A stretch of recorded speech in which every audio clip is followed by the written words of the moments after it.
Hi, my name's John. Welcome to another Sunday night nightcap. In tonight's nightcap, there's a couple of machining jobs, all lathe work.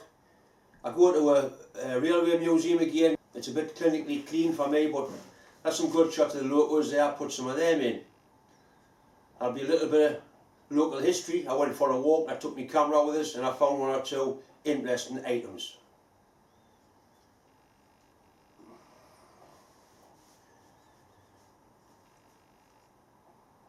As quite a few of my viewers know, I do go on Facebook and I speak to one or two viewers on Facebook. Some people have been asking us what's actually happening at the minute. I'll tell you what's happening at the minute. Sadly, my wife's been diagnosed with breast cancer. Deb's a very strong, very brave woman. She's going to work just the same. We're waiting for test results to come back to see what they can do, to see what's going to happen. I haven't got a great lot of heart in doing videos, as you can well imagine, but Deb insists that we'll carry on as normal, doing the things we've always done. She wants nothing to change. So now we know what's going on. This is an adapter for a plasma torch from a circle cutting jig. I've done one or two for a friend of mine. I bought them out slightly bigger and slightly deeper. What I intend doing is I want to do a video showing basically how I set them up. What I want to do is try and get some nice close-up shots of the machining process. First thing is we'll put it in the chuck and so we can get it running through. When you put it in the chuck, you can, if you nip the chuck and move it round, you can feel there's a place where it actually wants to go. It actually wants to fit in there. So put a little nip on it. Start the lathe. And you can see it's pissed. It's got the wobbles a little bit.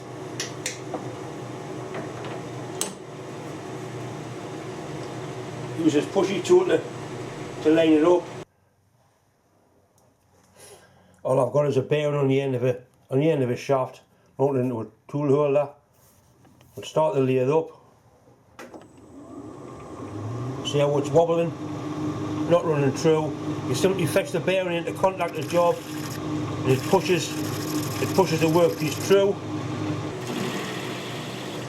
And you can see there it's running nice and true. Once it's running true, just nip the chuck up.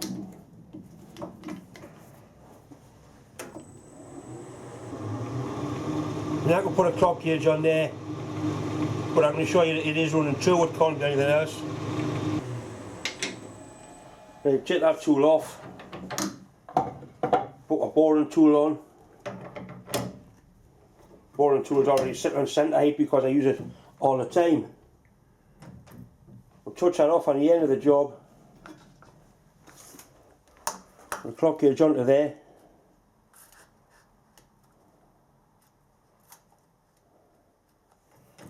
Touch that off. 0 watt clock gauge. Now I can use that clock gauge there as a travel dial, so I know exactly how far I'm going to bore into there. 510,000 how much I've actually got to bore into it. Right, so we're touching the edge of the job.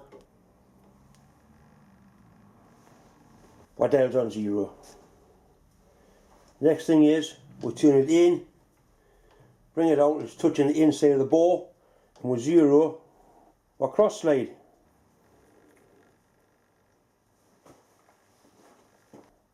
Now I've got to take 90 thou out.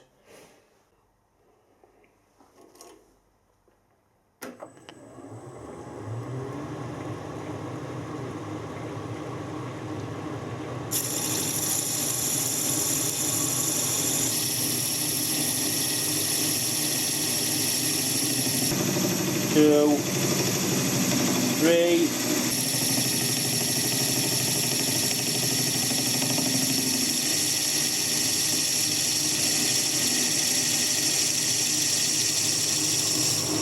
$500, and we'll leave the last 10 thou for our finishing cut.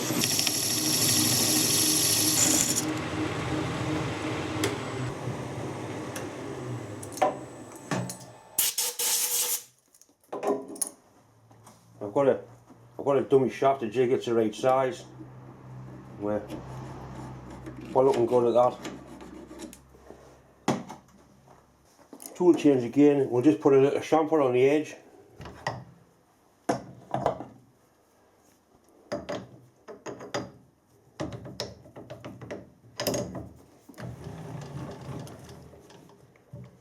The tip's actually broken on this tool, but it's just right for doing this particular job.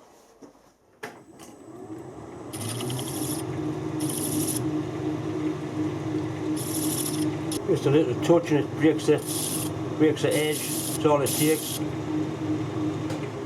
Should always break the edges when you've machined something. It saves cutting your fingers. It also looks a lot better. This is the finished article. Slips onto the torch like that.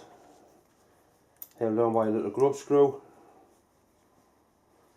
Those rollers keep the cutting tip the right distance away from the workpiece. That's the critical dimension, the height between the cutting tip, the jet, and the workpiece. 1 to 2 mil is ideal.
twat.